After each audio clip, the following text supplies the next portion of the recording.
मेरे देश के मालका ना उतरे कोई अजाब, तेरा वस्से काबा सोहणिया मेरा वसदा रवे पंजाब, तेरा वस्से काबा सोहणिया मेरा वसदा रवे पंजाब। जी दोस्तों, पंजाब एक अजाई सत्त बल वाली ते दानश्वर और गैरतमंद ते अनखां दी मालक धरती है कि जिसने हमेशा ही दुनिया नूं बड़े बड़े हीरे जिहड़े ने वो जन्म के दिते।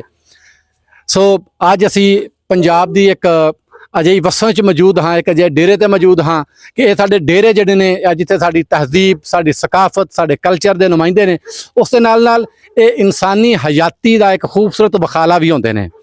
सो इस डेरे दे उत्ते जदों असीं आने मतलब कि एक यूनिट है, जिस तरह तुहाडी एक फैक्ट्री होंदी है, एक सनतकार जिहड़े ने वो मिल लांदे ने, इस तरह धरती दे विच जिहड़ा है जिहड़ी सब तो पहला यूनिट सी इंसानी समाज दी सेवा दा, इसनूं इंसान दे नाल जुड़न वास्ते, इंसान नूं रिज़क फराहम करन वास्ते, समाज नूं फैसिलिटेट करन वास्ते, समाज नूं सहूलत देण वास्ते, वो पहला समाज दा जिहड़ा यूनिट है, जिहड़ी पहली सनत है, वो ऐ वे जिथे असीं खड़े हाँ। मीन के ज़मीनदारी और इस दे नाल नाल साडा माल मवैशी। सो इंसान जिहड़ा है इसने तहजीबां दे मुख्तलिफ मरहलियां दे विच भी जिहड़ा वो इत्थों ही अपने सफ़र का आगाज़ किया कि किधरे इसने जिहड़ा वो ज़मीनां जिहड़ियां ने वो बराबर करके ते इत्थे मुख्तलिफ फसलां उगाईयां, किधरे इसने माल मवैशी भेड़ डंगर बकरी पाल के ऊठ पाल के ते इंसानी तहजीब नूं जिहड़ा वो अगे नूं वधावा दिता, अगे नूं बढ़ोतरी दित्ती। ते असीं अज एक अजिही यूनिट ते मौजूद हाँ लेकिन असीं वेखदे की हाँ कि साड़ियाँ जिहड़ियां पंजाब पाकिस्तान दी सरकारां ने हुकूमतां ने ये बाकी जिहड़े यूनिट ने उन्हां ते सहूलतां देण दे ऐलान करदे ने, किधरे दूसरा पासे असीं वेखदे हां कि जिहड़ी साडी ताजर बरादरियां होंदियां ने उन्हां दे अपने अपने कामर्स हाल ने, उन्हां दे अपने अपने यूनिट ने, अपनी अपनी तनजीमां ने, अपने अपने इलैक्शन होंदे ने। लेकिन ये इंसानी समाज दी पहली यूनिट जिहड़ी है, पहली सनत जिहड़ी है ज़मींदारा और माल मवेशी पालना, इस दे नाल जुड़े हुए इस यूनिट नूं फैसिलिटेट करन वास्ते इस नूं जिहड़े दरपेश मसाइल ने उन्हां दे हवाले नाल जिहड़े साडा समाज दीयां हुकूमतां ने वो की कर रहीआं ने। सो इस हवाले नाल साडी जिहड़ी ज़मींदार बरादरी है, ज़मींदार जिहड़ा एक तबका है, वो इस टाइम बहुत जिहड़ा परेशान है और बड़े मायूस कुन दौर दे विचों गुजरिया। इस टाइम असीं मौजूद हाँ ज़िला गुजरात दे पिंड काजी चक और सारो चक, दो चक्कां सारो और काजी दो चक्कां दे दरम्यान असीं इस टाइम मौजूद हाँ। ते साडे नाल साडे गुजरात दे एक बड़े मारूफ पिंड सारो चक जिसने चौधरी यूसुफ वर्गी शख्सियत नूं पैदा किया, उस धरती दे एक बड़े मुखी और बड़े उच्च पद्धर और बड़े नामी शख्सियत चौधरी शफकत साहब साडे नाल मौजूद ने, जिहड़े ज़मींदारे दे हवाले नाल एक वसी तजर्बा भी रखदे ने।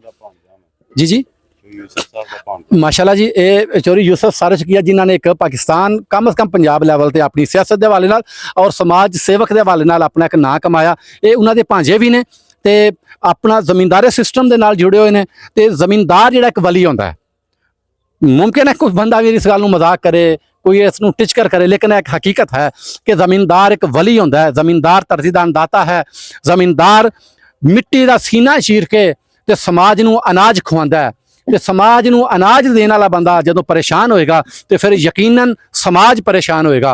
अगर 5 किले कनक उगाने वाला ज़मींदार अगर 1 किला कनक उगा के 4 माणियां अपने घर लै जाए तो बाकी 24 किले कनक ना उगा के तुसीं अंदाज़ा कर सकते हो कि समाज का कितना बड़ा नुकसान होएगा। फिर तुसीं बिस्किटां दा आ जाओ, तुहाडे बिस्किट जिहड़े बनदे ने उन्हां च भी कनक है, तुहाडी ब्रैड च भी कनक है। कनक का रेट वधना, ब्रैड का रेट, सारा कुछ जिहड़ा वो मैनेज होंदा है। सो असीं इन्हां नाल गलबात करांगे कि इस वेले जिहड़ा वो जिहड़ा साडे पंजाब दा ज़मींदार है उहनूं किहड़े-किहड़े मसले जिहड़े ने, 2-3 छोटे-छोटे सवाल करांगे। पहला असीं पुछांगे कि पंजाब दा जिहड़ा ज़मींदार है उहनूं इस टाइम किहड़े-किहड़े मसले दरपेश ने जी। अस्सलाम वालेकुम। वालेकुम सलाम जी। जी बिस्मिल्लाह। पंजाब दा ज़मींदार जिहड़ा उहनूं मसले यही ने कि फसलां उगांदा है, ਉਹਦੀ फसल जिहड़ी है कणक हुंदी है, मुंजी हुंदी है, चावल हुंदा है, वो सारी दुनिया खांदी है। बिल्कुल सारी दुनिया खांदी है। ਇਹਦਾ रेट ਜਿਹੜਾ ਹੈ ਉਹ ਵੀ ਦੁਨੀਆ ਨੇ ਆਪਣੀ ਮਰਜ਼ੀ ਨਾਲ ਲਾਣਾ। ਹਾਏ ਹਾਏ ਹਾਏ, ਫਸਲ ਕਿਸੇ ਦੀ ਮਲਕੀਅਤ ਕਿਸੇ ਦੀ ਤੇ ਰੇਟ ਕੋਈ ਲਾਂਦਾ ਕੋਈ ਲਾਂਦਾ। ਫਿਰ ਇਹ ਪਿੱਛੇ ਕਣਕਾਂ ਦਾ ਹਾਲ ਤੁਸੀਂ ਵੇਖਿਆ ਹੀ ਹੈ। ਹਾਏ ਹਾਏ, ਰੁਲ ਗਈ ਕਣਕ, ਰੁਲ ਗਈ। ਕੁਝ ਬਾਰਿਸ਼ਾਂ ਲੈ ਗਈਆਂ, ਕੁਝ ਇਹ ਹਕੂਮਤ ਲੈ ਗਈ ਹੈ, ਮਰੀਮ ਨਵਾਜ਼ ਦੀ ਜਿਹੜੀ ਹਕੂਮਤ ਇਹ ਹੀ ਲੈ ਗਈ ਹੈ। ਤੇ ਰੇਟ ਕਣਕ ਦਾ ਹੈ ਕੋਈ ਨਹੀਂ। ਬਾਕੀ ਜਿਹੜਾ ਖਾਦਾਂ ਨੇ, मतलब दवाइयां ने, स्प्रेवां ने, उन्हां विच सहूलत है कोई नहीं। ਤੇ ਅਸੀਂ ਤੇ ਜਨਾਬ ਇਸ ਗੱਲ ਤੇ ਹੁਣ ਐਗਰੀ ਆ ਕਿ ਅਸਾਂ ਇਹ ਕਣਕ ਮੁੰਜੀ ਜਿਹੜੀ ਇਹ ਛੱਡ ਦੇਣੀ ਹੈ, ਕੋਈ ਹੋਰ ਹੀ ਫਸਲਾਂ ਲਾਂਗੇ। ਆਹ ਕਿੰਨਾ ਵੱਡਾ ਇੱਕ ਅਜ਼ੀਅਤ ਦਾ ਕੰਮ ਹੈ। ਦੂਸਰੇ ਪਾਸੇ ਵੇਖੋ ਕਿ ਜਿਹੜਾ ਖਾਦ ਦਾ ਡੀਲਰ ਹੈ ਜਾਂ ਖਾਦ ਨੂੰ ਪੈਦਾ ਕਰਨ ਵਾਲਾ ਬੰਦਾ ਜਿਹੜਾ ਹੈ, ਉਹਨੂੰ ਘਾਟਾ ਨਹੀਂ ਪੈ ਰਿਹਾ। ਜਿਹੜਾ ਦਵਾਈਆਂ ਬਣਾਉਂਦਾ ਉਹਨੂੰ ਘਾਟਾ ਨਹੀਂ ਪੈ ਰਿਹਾ। ਉਹਦੀਆਂ ਚੀਜ਼ਾਂ ਦੇ ਰੇਟ ਵੱਧ ਰਹੇ ਨੇ ਤੇ ਜਿਨ੍ਹਾਂ ਜਿਸ ਚੀਜ਼ ਵਾਸਤੇ, ਜਿਸ ਮਕਸਦ ਵਾਸਤੇ ਉਹ ਦਵਾਈ ਜਾਂ ਖਾਦ ਬਣਾਉਂਦਾ, ਉਹ ਚੀਜ਼ ਦਾ ਰੇਟ ਜਿਹੜਾ ਉਹ ਡਾਊਨ ਕਰਕੇ ਤੇ ਇੱਕ ਬੜੀ ਜਿਹੜਾ ਪੰਜਾਬ ਦਾ ਸਭ ਤੋਂ ਵੱਡਾ ਤਬਕਾ ਜ਼ਮੀਨਦਾਰ ਜਿਹੜਾ ਹੈ ਉਸ ਦਾ ਲੱਕ ਤਰੋੜਿਆ ਜਾ ਰਿਹਾ। ਤੇ ਇਹਦੇ 'ਚ ਜਿਹੜਾ ਉਹ ਪੰਜਾਬ ਦੇ ਲੋਕਾਂ ਨੂੰ ਵੀ ਜਿਹੜਾ ਇਸ ਬਾਰੇ 'ਚ ਖਿਆਲ ਕਰਨਾ ਚਾਹੀਦਾ ਕਿ ਜਿਸ ਤਰ੍ਹਾਂ ਚੌਧਰੀ ਸ਼ਫਕਤ ਸਾਹਿਬ ਕਹਿ ਰਹੇ ਨੇ, ਚੌਧਰੀ ਸ਼ਫਕਤ ਸਾਹਿਬ ਜਿਸ ਤਰ੍ਹਾਂ ਕਹਿ ਰਹੇ ਨੇ ਕਿ ਅਸੀਂ ਕਣਕ ਨਹੀਂ ਲਾਵਾਂਗੇ, ਤੇ ਅਗਰ ਇਹਨਾਂ ਦੇ ਇੱਕ ਮੁਰੱਬਾ ਕਣਕ ਨਹੀਂ ਉਗਾਉਂਦੇ ਤੇ ਇੱਕ ਮੁਰੱਬਾ ਕਣਕ ਦੇ ਉੱਤੇ ਤੇ ਇਹਨਾਂ ਦਾ ਪੂਰਾ ਪਿੰਡ ਪਲਦਾ, ਤੇ ਫਿਰ ਸਾਡੇ ਵਾਸਤੇ ਜਿਹੜਾ ਉਹ ਕਿਤਨੇ ਮਸਾਇਲ ਹੋਣਗੇ ਕਿ ਜਦੋਂ ਸਾਨੂੰ ਬਾਹਰ ਦੇ ਮੁਲਕਾਂ ਤੋਂ ਮਹਿੰਗੀ ਕਣਕ ਲਿਆ ਕੇ ਤੇ ਉਹ ਅਸੀਂ ਆਪਣੇ ਘਰ ਦੀ ਕਣਕ ਜਿਹੜੀ ਆ ਉਹ ਹੀ ਆਪਣੇ ਲੋਕਾਂ ਨੂੰ ਕਿਉਂ ਨਾ ਦਈਏ। ਤੇ ਚੌਧਰੀ ਸਾਹਿਬ ਤੁਹਾਡਾ ਕੀ ਖਿਆਲ ਹੈ ਕਿ ਇਹ ਕਿੱਥੇ ਮਸਲਾ ਆ ਰਿਹਾ ਹੈ? ਹਕੂਮਤ ਦੀ ਜਿਹੜੀ ਇੱਕ ਬੇਰਗਬਤੀ ਹੈ ਕਿਸਾਨ ਦੇ ਨਾਲ, ਉਹ ਆਪਣੀ ਜਗ੍ਹਾ ਤੇ, ਲੇਕਿਨ ਕਿਆ ਇਹਦੇ 'ਚ ਕਿਸਾਨ ਵੀ ਕਿਸੇ ਜਗ੍ਹਾ ਤੇ ਜਾ ਕੇ ਇਹਦਾ ਜ਼ਿੰਮੇਦਾਰ ਹੈ ਕਿ ਨਹੀਂ? ਕਿਸਾਨ ਤੇ ਜ਼ਿੰਮੇਦਾਰੀ ਤੇ ਉਹਦਾ ਫਸਲ ਉਗਾਉਣ ਨਾਲ, ਠੀਕ ਹੈ, ਬਾਕੀ ਹੋਰ ਕਿਸਾਨ ਤੇ ਕਿਹੜੀ ਜ਼ਿੰਮੇਦਾਰੀ ਆਉਂਦੀ ਹੈ? ਮੇਰੇ ਕਹਿਣ ਦਾ ਮਕਸਦ ਹੈ ਕਿ ਹਕੂਮਤ ਤਵੱਜੋ ਨਹੀਂ ਕਰ ਰਹੀ। ਕਿਆ ਕਿਸਾਨ ਜਿਹੜਾ ਉਹਨੂੰ ਜ਼ਰੂਰਤ ਹੈ ਕਿ ਕਿਸਾਨ ਯੂਨਿਟ ਹੋ ਕੇ, ਇੱਕ ਮੁੱਠ ਹੋ ਕੇ ਤੇ ਆਪਣੇ ਹਕੂਕ ਵਾਸਤੇ ਖੜਾ ਹੋਵੇ? ਜੀ ਇਹ ਜ਼ਰੂਰ ਜ਼ਰੂਰਤ ਹੈ। ਜ਼ਮੀਨਦਾਰਾਂ ਦਾ ਇੱਕ ਗਰੁੱਪ ਹੋਣਾ ਚਾਹੀਦਾ ਹੈ, ਯੂਨਿਟ ਬਣਨੀ ਚਾਹੀਦੀ ਹੈ, ਤਨਜ਼ੀਮ ਹੋਣੀ ਚਾਹੀਦੀ ਹੈ, ਇਤਜਾਜ ਹੋਣਾ ਚਾਹੀਦਾ, ਸਾਰਾ ਕੁਝ ਹੋਣਾ ਚਾਹੀਦਾ, ਜਿਹਦੇ ਵਿੱਚ ਅਸੀਂ ਇਹ ਕੁਝ ਨਹੀਂ ਕਰ ਸਕਦੇ ਕਿਉਂਕਿ ਸਾਡਾ ਆਪੇ ਜੀ ਇਤਫਾਕ ਹੀ ਨਹੀਂ ਹੈ, ਭੁੱਖੇ ਮਰਦੇ ਫਿਰਨੇ ਆ। ਠੀਕ ਹੈ, ਤੇ ਜਿਹੜੇ ਬੰਦੇ ਆਪੂ ਭੁੱਖਿਆ ਮਰਨੇ ਉਹਨਾਂ ਨਾਲ ਜਾ ਕੇ ਲਾਹੌਰਾਂ ਵਿੱਚ ਤੇ ਪਿਸ਼ੌਰਾਂ ਵਿੱਚ ਇਤਜਾਜ ਕਿਹੜਾ ਕਰਨਾ? ਜੀ ਅਸੀਂ ਪਿਛਲੇ 1-2 ਸਾਲ ਪਹਿਲਾਂ ਵੇਖਿਆ ਚੜ੍ਹਦੇ ਪੰਜਾਬ ਦੇ ਅੰਦਰ ਇਤਜਾਜ ਇਹ ਹੀ ਹੈ ਕਿ ਅਸੀਂ ਕਣਕ ਔਰ ਚਾਵਲ ਦੀ ਫਸਲ ਜਿਹੜੀ ਹੈ ਘੱਟ ਤੋਂ ਘੱਟ ਲਾਵਾਂਗੇ, ਜਿੰਨੀ ਆਪੂ ਖਾਵਾਂਗੇ ਉਹ ਨਹੀਂ ਲਾਵਾਂਗੇ। ਜੀ ਇਸ ਨੂੰ ਅਸੀਂ ਜਿਹੜਾ ਇਤਜਾਜ ਵੀ ਆਖਾਂਗੇ, ਲੇਕਿਨ ਇਸ ਦੇ ਨਾਲ ਨਾਲ ਅਸੀਂ ਇਸ ਨੂੰ ਹਾਰਿਆ ਨਿਆਂ ਵੀ ਮੰਨਾਂਗੇ ਕਿ ਅਸੀਂ ਜਿਹੜੇ ਜਿੱਥੇ ਸਾਨੂੰ ਟਿੱਲ ਲਾਣਾ ਪੈਂਦਾ, ਮਤਲਬ ਕਿ ਅਸੀਂ ਜ਼ਮੀਨਦਾਰੀ ਦੇ ਵਿੱਚ ਤੇ ਟਿੱਲ ਲਾ ਲੈਂਦੇ ਹਾਂ। ਕਿਉਂਕਿ ਮੈਂ ਇੱਕ ਜ਼ਿੰਮੇਦਾਰ ਫਰਦ ਹਾਂ ਆਪਣੀ ਸੁਸਾਇਟੀ ਦਾ, ਤੇ ਮੈਂ ਜਿਹੜੀਆਂ ਪੋਜ਼ਿਟਿਵ ਚੀਜ਼ਾਂ ਹੋਣਗੀਆਂ ਮੈਂ ਉਹਨਾਂ ਦੀ ਹੌਸਲਾ ਅਫਜ਼ਾਈ ਕਰਨ ਦੀ ਕੋਸ਼ਿਸ਼ ਕਰਾਂਗਾ ਕਿ ਅਸੀਂ ਆਪਣੇ ਕਿਸਾਨ ਦੇ ਦੁੱਖ 'ਚ ਵੀ ਸ਼ਾਮਿਲ ਹਾਂ, ਆਪਣੇ ਕਿਸਾਨ ਦੀ ਇਸ ਪਰੇਸ਼ਾਨੀ 'ਚ ਵੀ ਸ਼ਾਮਿਲ ਹਾਂ, ਔਰ ਉਸ ਦੇ ਵਾਸਤੇ ਉਸ ਦੇ ਨਾਲ ਮੋਢਾ ਜੋੜ ਕੇ ਨਿਰਾ ਨਹੀਂ ਖੜੇ, ਬਲਕਿ ਅਸੀਂ ਉਸ ਤੋਂ ਅੱਗੇ ਖੜੇ ਹਾਂ, ਉਸ ਦੀ ਆਵਾਜ਼ ਨੂੰ ਅੱਗੇ ਬੁਲੰਦ ਕਰਨ ਵਾਸਤੇ ਅਸੀਂ ਖੜੇ ਹਾਂ। ਔਰ ਇਸ ਦੇ ਨਾਲ ਨਾਲ ਅਸੀਂ ਉਹਦੇ ਅੱਗੇ ਤਰਲਾ ਵੀ ਕਰਾਂਗੇ ਕਿ ਤੁਸੀਂ ਆਪਣੇ ਯੂਨਿਟ ਤਸ਼ਕੀਲ ਦਿਓ, ਇਹਨਾਂ ਨੂੰ ਯੂਨੀਅਨ ਕੌਂਸਲ ਲੈਵਲ ਤੇ ਤੁਹਾਡੀਆਂ ਤਨਜ਼ੀਮਾਂ ਹੋਣੀਆਂ ਚਾਹੀਦੀਆਂ ਨੇ, ਤਹਿਸੀਲ ਲੈਵਲ ਤੇ ਜ਼ਿਲ੍ਹਾ ਲੈਵਲ ਤੇ ਤਨਜ਼ੀਮਾਂ ਹੋਣੀਆਂ ਚਾਹੀਦੀਆਂ ਨੇ, ਜਿਹੜੀਆਂ ਆਪਣੇ ਹਰ ਦੌਰ ਦੀ ਜਿਹੜੀ ਹਕੂਮਤ ਹੈ ਉਸ ਦੇ ਸਾਹਮਣੇ ਆਪਣੇ ਦਰਪੇਸ਼ ਮਸਾਇਲ ਜਿਹੜੇ ਨੇ ਉਹਨਾਂ ਨੂੰ ਪੇਸ਼ ਕਰਨ, ਔਰ ਆਪਣੀਆਂ ਜਿਹੜੀਆਂ ਸਾਡੀਆਂ ਮੁਸ਼ਕਲਾਤ ਨੇ ਉਹਨਾਂ ਨੂੰ ਇੱਕ ਟਿੱਲ ਦੇ ਨਾਲ, ਇੱਕ ਜ਼ੋਰ ਦੇ ਨਾਲ ਜਿਹੜਾ ਉਹ ਆਪਣੀਆਂ ਹਕੂਮਤਾਂ ਕੋਲੋਂ ਮਨਵਾਇਆ ਜਾਏ ਕਿ ਇੱਕ ਫਰਦ ਦੀ ਇੱਕ ਕੰਪਨੀ ਹੁੰਦੀ ਹੈ, ਉਹ ਆਪਣੀ ਗੱਲ ਮਨਵਾ ਕੇ ਤੇ ਆਪਣੀ ਖਾਦ ਔਰ ਆਪਣੀ ਦਵਾਈ ਦਾ ਰੇਟ ਤੇ ਵਧਾ ਸਕਦਾ ਹੈ। ਲੇਕਿਨ ਅਸੀਂ ਜਿਹੜੇ ਇੱਕ ਜ਼ਿਲ੍ਹੇ ਦੇ ਅੰਦਰ ਹਜ਼ਾਰਾਂ ਦੀ ਤਾਦਾਦ ਵਿੱਚ ਕਿਸਾਨ ਮੌਜੂਦ ਆ, ਉਹ ਨਹੀਂ ਵਧਾ ਸਕਦੇ। ਅਸੀਂ ਹਜ਼ਾਰਾਂ ਦੀ ਤਾਦਾਦ ਵਿੱਚ ਇਕੱਠੇ ਹੋ ਕੇ ਇੱਕ ਮੁੱਠ ਕਿਉਂ ਨਹੀਂ ਹੋ ਸਕਦੇ? ਇਹਦੇ ਬਾਰੇ ਤੁਸੀਂ ਆਪਣੀ ਜੱਟ ਜ਼ਿਮੀਂਦਾਰ ਜਿਹੜੀ ਕੌਮ ਹੈ, ਜਿਹੜੀ ਪੰਜਾਬ ਦੀ ਸਭ ਤੋਂ ਵੱਡੀ ਇੱਕ ਬਰਾਦਰੀ ਹੈ, ਜੱਟ ਜਿਹੜੀ ਹੈ, ਉਹ ਜ਼ਮੀਂਦਾਰ ਜਿਹੜਾ ਹੈ ਸਭ ਤੋਂ ਬੜਾ, ਇਸ ਨੂੰ ਕੀ ਪੈਗਾਮ ਦੇਣਾ ਚਾਹੋਗੇ? ਅਸੀਂ ਇਸ ਨੂੰ ਜੱਟ ਜ਼ਿਮੀਂਦਾਰ ਨੂੰ ਪੈਗਾਮ ਇਹ ਹੀ ਦੇਣਾ ਚਾਹਾਂਗੇ ਕਿ ਆਪਣੀ ਇੱਕ ਤਨਜ਼ੀਮ ਬਣਾਉਣ, ਆਪਣਾ ਕੋਈ ਬੰਦਾ ਚੁਣਨ ਜਿਹੜਾ ਕਿ ਉਸ ਗੱਲ ਨੂੰ ਅੱਗੇ ਲੈ ਕੇ ਜਾਵੇ, ਵਾਹ ਵਾਹ, ਤੇ ਇਹਦਾ ਕੋਈ ਹੱਲ ਨਿਕਲੇ। ਜੀ ਬਹੁਤ ਸ਼ੁਕਰੀਆ ਚੌਧਰੀ ਸ਼ਫਕਤ ਸਾਹਿਬ ਜਿਹੜੇ ਨੇ ਉਹਨਾਂ ਦਾ ਆਖਣਾ ਹੈ ਆਪਣੀ ਕਿਸਾਨ ਬਰਾਦਰੀ ਨੂੰ, ਆਪਣੇ ਕਿਸਾਨ ਟੱਬਰ ਨੂੰ, ਕਿ ਅਗਰ ਤੁਸੀਂ ਚਾਹੁੰਦੇ ਹੋ ਕਿ ਤੁਹਾਡੇ ਮਸਾਇਲ ਹੱਲ ਹੋਣ, ਬਈ ਤੁਸੀਂ ਅਗਰ ਆਪਣੀ ਜ਼ਮੀਨਦਾਰੀ ਜਿਹੜੀ ਹੈ ਇਸ ਨੂੰ ਛੱਡ ਦਿੰਦੇ ਹੋ ਤੇ ਇਹਦਾ 4 ਮਣ ਕਣਕ ਤੇ ਤੁਸੀਂ 1 ਕਿੱਲਾ ਕਣਕ ਉਗਾ ਕੇ ਤੁਸੀਂ ਆਪਣੇ ਘਰ ਦੀ ਅਨਾਜ ਦੀ ਜ਼ਰੂਰਤ ਪੂਰੀ ਕਰ ਲਈ, ਲੇਕਿਨ ਸਮਾਜ ਦੀ ਲੋੜ ਕਿਵੇਂ ਪੂਰੀ ਕਰੋਗੇ? ਜਿਹੜਾ ਤੁਸੀਂ ਸੋਚਿਆ ਸੀ ਕਿ ਮੈਂ ਆਪਣੇ ਬੱਚੇ ਦੀ ਸ਼ਾਦੀ ਕਰਾਂਗਾ, ਨਵੇਂ ਮਕਾਨ ਬਣਾਵਾਂਗਾ ਵਗੈਰਾ ਵਗੈਰਾ, ਮਤਲਬ ਕਿ ਇਸ ਤੋਂ ਹਟ ਕੇ ਇਹਦੇ ਨਾਲ ਸੁਸਾਇਟੀ ਦਾ ਕਿੰਨਾ ਬੜਾ ਫਾਇਦਾ ਜੁੜਿਆ ਹੋਇਆ ਉਸ ਕਣਕ ਦੇ ਨਾਲ, ਉਸ ਗੰਦਮ ਦੇ ਨਾਲ, ਖਾਣ ਦੇ ਹਵਾਲੇ ਨਾਲ। ਲੇਕਿਨ ਕਿਸਾਨ ਇੱਥੇ ਥੱਕ ਜਾਂਦਾ ਹੈ, ਕਿਸਾਨ ਇੱਥੇ ਹਾਰ ਮੰਨ ਕੇ ਕਹਿ ਰਿਹਾ, ਉਹਦਾ ਦਿਲ ਨਹੀਂ ਕਰਦਾ, ਕਿਉਂਕਿ ਇਹ ਉਸਦੇ ਪਿਓ ਦਾਦੇ ਪਰਦਾਦੇ ਦਾ ਕੰਮ ਹੈ, ਜ਼ਮੀਨਦਾਰਾ ਉਸ ਦਾ ਫਖਰ ਹੈ। ਜ਼ਮੀਨਦਾਰ ਕਦੀ ਵੀ ਜਿਹੜਾ ਮਿੱਟੀ ਦੇ ਵਿੱਚ ਖੜਾ ਹੋਇਆ ਸ਼ਰਮਿੰਦਾ ਨਹੀਂ ਹੁੰਦਾ, ਇਹ ਆਪਣੇ ਡੰਗਰਾਂ ਦੇ ਵਿੱਚ ਖਲੋ ਕੇ, ਆਪਣੀ ਮਿੱਟੀ ਦੇ ਵਿੱਚ ਖਲੋ ਕੇ, ਮਿੱਟੀ ਨਾਲ ਲਿਬੜਿਆ ਹੋਇਆ ਵੀ ਆਪਣੀ ਫੋਟੋ ਦੇਣ ਨੂੰ ਕਦੀ ਵੀ ਇਸਨੇ ਸ਼ਰਮ ਮਹਿਸੂਸ ਨਹੀਂ ਕਰਦਾ।